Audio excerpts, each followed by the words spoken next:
besides the enjoyment factor of doing it in the progress, like why do it? I think a big part of it obviously is inherently, I think, with anybody who tries to run that distance, and it's the same if you run a marathon or any kind of distance, is you're trying to prove something to yourself. That is where it started. 2 weeks ago, that probably changed a little bit.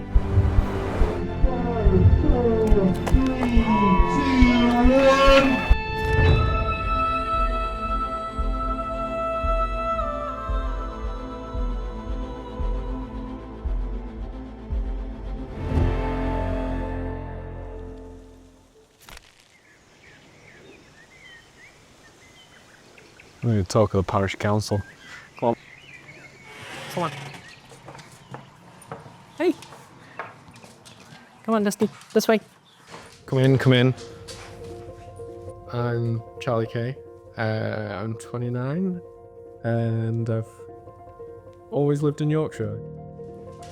Welcome to my humble abode. I kind of grew up in North Yorkshire, moved to near Wetherby when I was about 8, and then I've been here kind of since. So these are my all-time favourites. I bought a pair during lockdown and I wore them into the absolute ground. I like ripped holes in the front of them, all sorts, and kind of didn't want to throw them away. Everything that I tried to do is always being outside, so obviously like running is a big aspect of that, but there's also climbing and hiking or cycling, mountain biking. Basically anything that is outdoors, I'll tend to enjoy. I think the only sport that I've found that Charlie won't do is horse riding, but I feel like I could still encourage him to do it if I really wanted to. So me and Evie met, I don't know whether I'm meant to even say this, so me and Evie met on a dating app. I'm sure Evie will tell everybody that she offered me a couple of dates where she was free to go and do something, expecting me to probably say just one of them. But I basically just said, yeah, let's chaw 3. And I think one of our first dates was we drove to the Lake District and ran Fairfield Horseshoe. So we just moved into our first house together in April. So we're, nearly a year we've been in that house, which has flown by. Village life, yeah.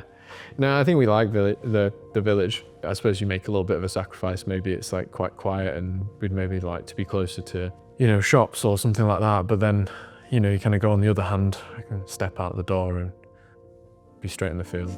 We didn't take the advice of our friends and we still went ahead and got a puppy only a month or less than a month after we moved in.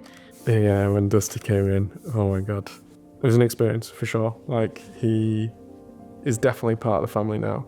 Really grateful we got him, but there's some points in that first year where it's like, oh my God, what have we done, We're definitely going to run with Dusty. And he really enjoys it. I think at the moment we're just trying to manage, like, introducing it to him. He is young, so he still gets really excited about it. But we were talking to the breeder and she was saying she had a dog called Gunner, a GSP, that she used to run with 20 miles plus with him. And he used to love it.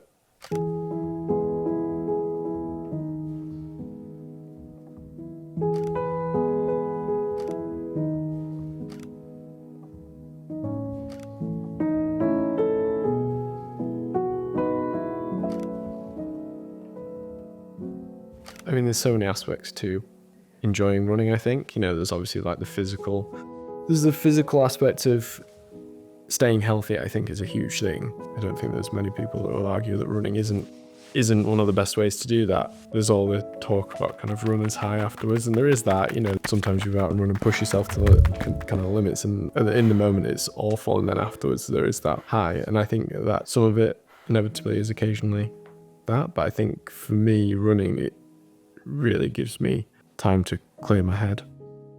I guess there's some like kind of peace to it.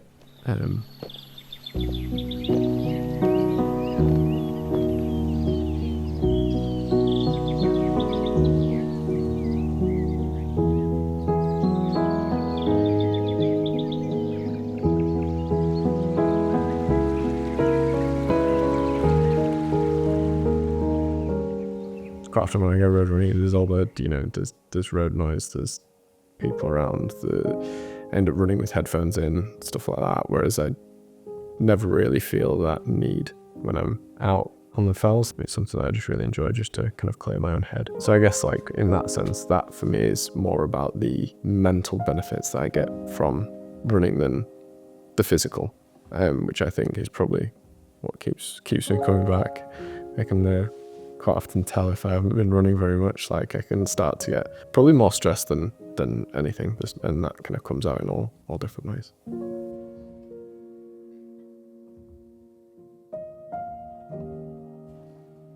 I've known of Charlie. We've lived in the same village for 20 plus years. Became friends early on in our 20s, and he's now one of my best mates.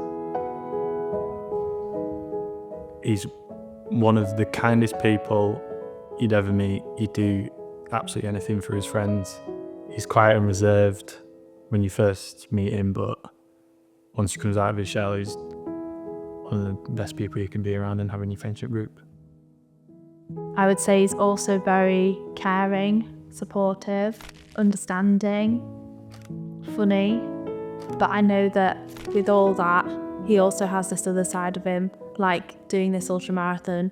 He's got a lot of drive and passion for things. You know, he will achieve what he wants. Well, he's so humble. Like, he doesn't really know how great he is. He's so funny. He's just great laughs. Such a kind person. He's just a great human being. He definitely inspires me. I don't let him know that for sure. But he's just in his everyday life, he's just a get up and go kind of person. Like, he's never not doing anything. He's not one to sit about, and that's something I definitely admire about him for sure. Why don't you let him do it?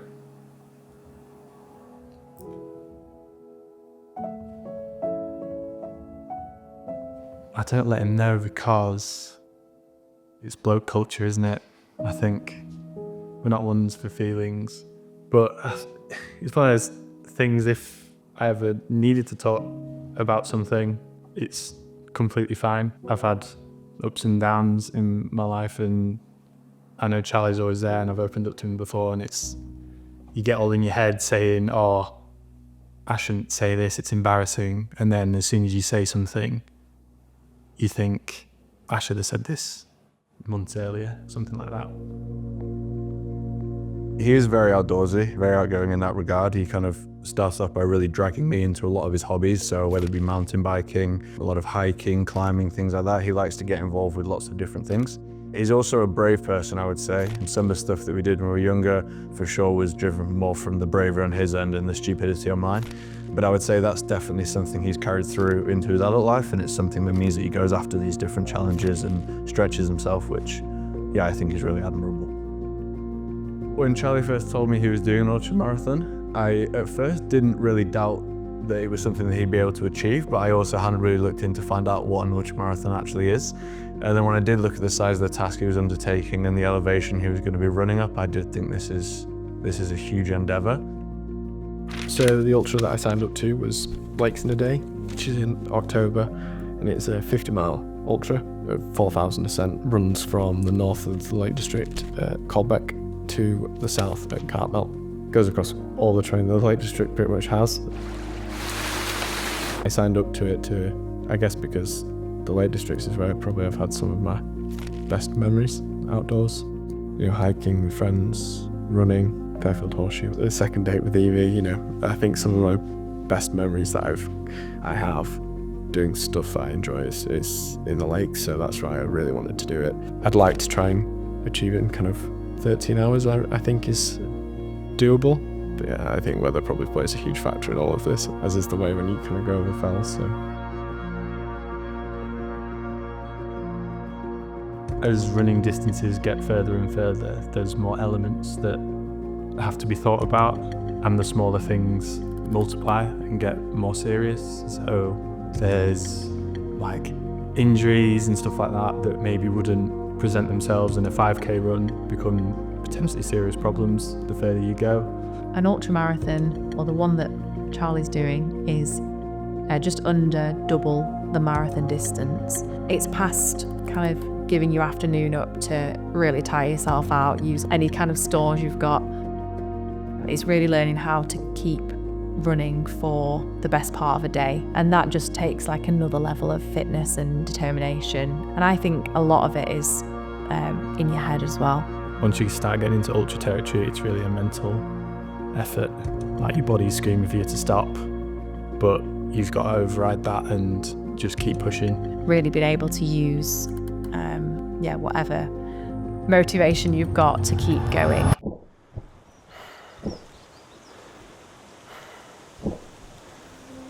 With any person, their mother is a huge part of their life.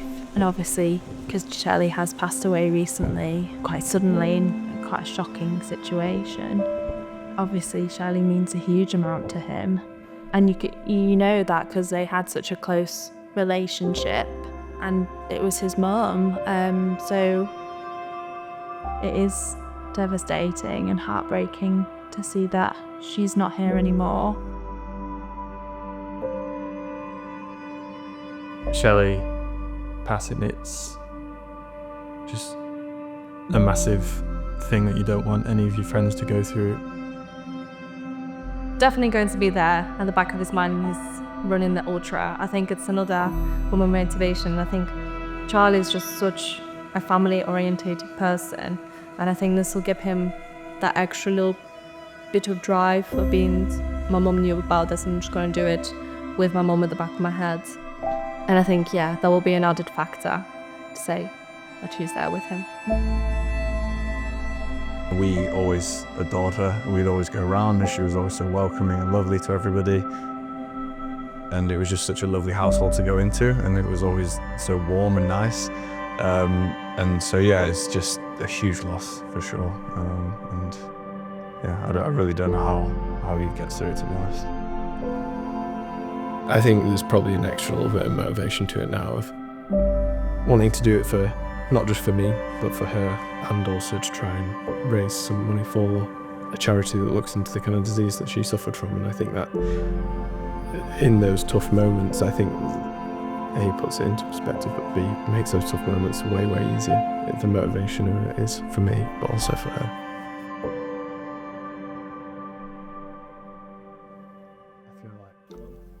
Oh, do not, hang on. No. What run am I going to do today? What route are you going to do?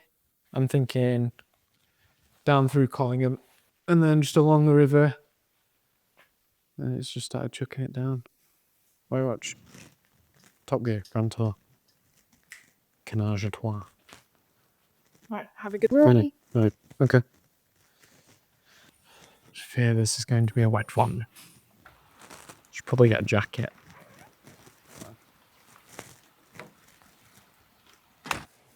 I don't necessarily have a training plan. I think Charlie's pretty chilled, and I don't know if he's too chilled at the moment. I'm not sure it's necessarily the best idea not to go in with the training plan. He's not really got a plan. I think the biggest challenge in the run-up will definitely be to tailor the training. You know, I could do all the training around here, and yeah, I could do 50 miles, I could do 60 miles, 70 miles, let's say. But when you add the 4,000 meters on top of that, it's different. Where we live, it's pretty much pan flat. We are planning a few trips to the lakes and just to local areas with some good inclines so that he can practice those uphills, which will prep the quads.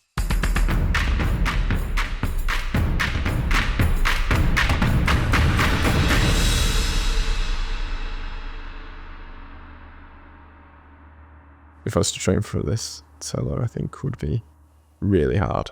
Yeah, I want to, wanting to spend as much time as possible with friends and training for it. So probably spend a lot of time with Evie running, Ollie, Harvey, and hopefully Dusty. What does Evie mean to you? Evie means a lot. Yeah, I think, sorry, I was just thinking, I think it was like quite a big question.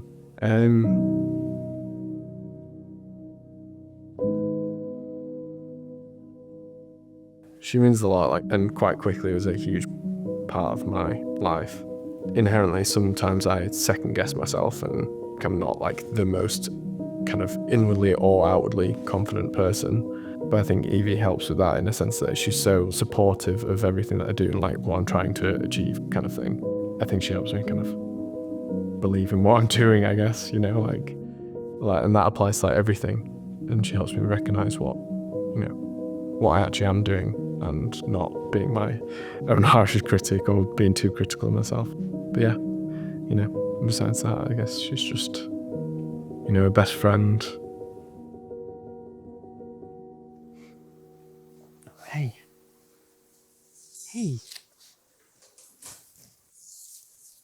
Well, I said to you the other day that it doesn't feel like I have like a pointless run anymore.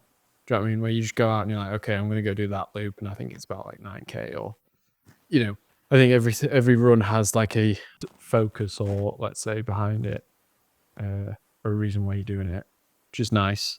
It's starting to feel like quite solid, like definitely feeling like my legs are getting a bit stronger. I'm getting more used to it. But inevitably, I think as you get closer and closer, it starts to feel a little bit more nerve-wracking. I think that's probably, yeah. I think it's like, you know, okay, now I've got to, like, put my money where my mouth is.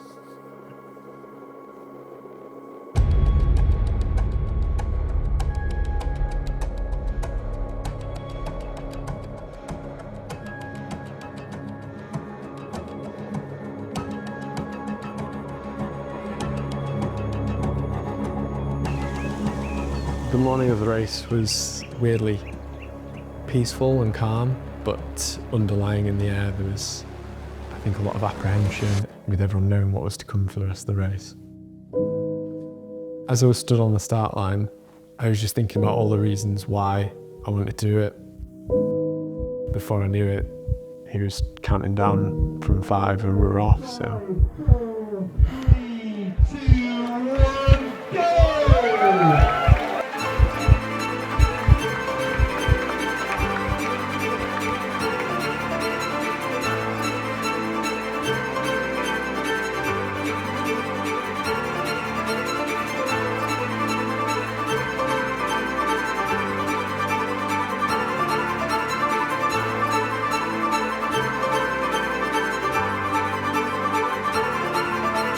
I mean, when it gets really hard, like, I think you're talking to yourself in your head, just being like, that it's like the devil's on the shoulder saying, stop, you don't need to do it. But I think some element in me is just, it's like a proving myself wrong.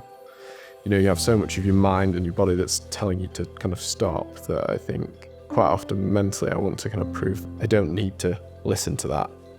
And then I think some of it is like perspective. If you have like a good perspective on it, like really it's not, you know, so you're running a 5K, like 20 minutes of struggle, 20 minutes of pain isn't too much.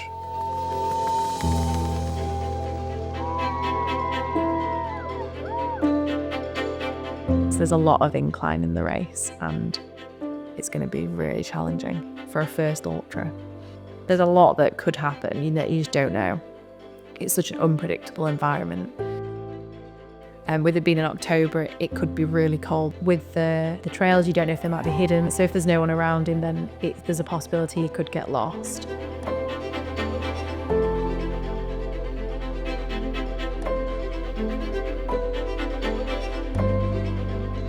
And also, just downhills can be brutal. Most people think going uphill is worse, but downhill can really damage your knees, and he has suffered with his knees in the past, so it could put quite a lot of pressure on them.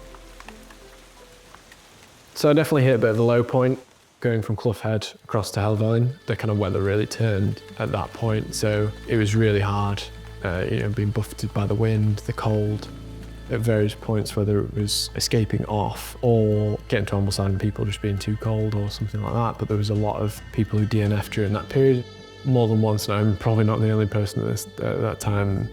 I found myself thinking, oh, like, what am I doing?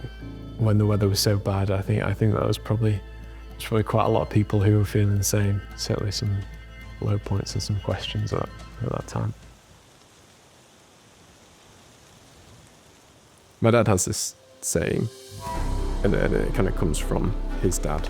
My granddad landed on D-Day, and it was a horror, probably one of the toughest things that a lot of people of that generation did was go to war and land on D-Day and kind of do all these things. And my dad has the saying of, this isn't my D-Day, this isn't comparable.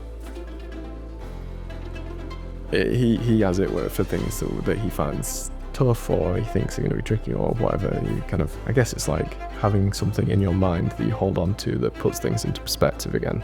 And I think that's how you push through, like, the difficult bits, is a good grasp on perspective, Yeah.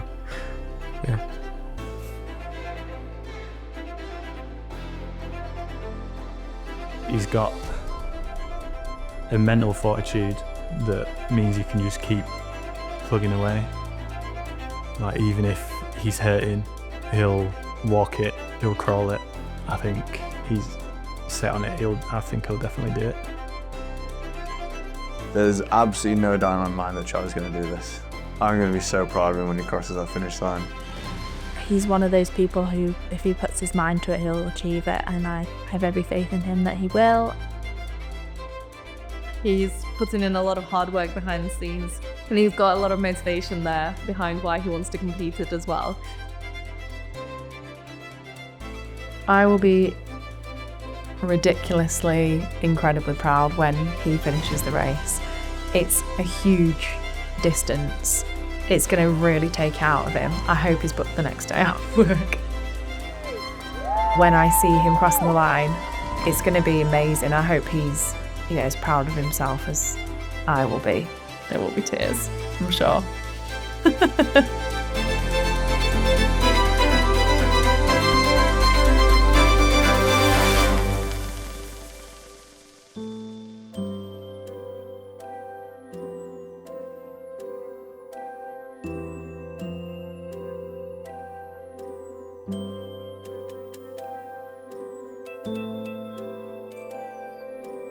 So, Charlie K, what's next? What's next?